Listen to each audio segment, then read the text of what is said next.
अल्लाह इस गुनाह को नहीं बख्शेगा कि किसी को उसका शरीक बनाया जाए, और इसके सिवा और गुनाह जिसको चाहेगा बख्श देगा। और जिसने अल्लाह के साथ शरीक बनाया तो बेशक वो रस्ते से दूर जा पड़ा।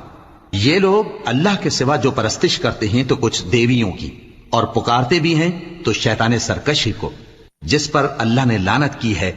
और वो अल्लाह से कहने लगा, मैं तेरे बंदों से गैरुल्लाह की नियाज दिलवाकर माल का एक मुकर्रर हिस्सा ले लिया करूंगा, और उनको गुमराह करता और उन्हें उम्मीदें दिलाता रहूंगा, और ये सिखाता रहूंगा कि जानवरों के कान चीरते रहें, और उन्हें समझाता रहूंगा, तो वो अल्लाह की बनाई हुई सूरतों को बिगाड़ते रहेंगे।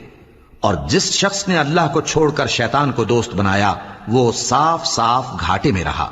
वो उनको वादे देता है और उम्मीदें दिलाता है, और जो कुछ शैतान उन्हें वादे देता है वो धोखा ही धोखा है। ऐसे लोगों का ठिकाना जहन्नम है, और वो वहां से कोई राह फिरार नहीं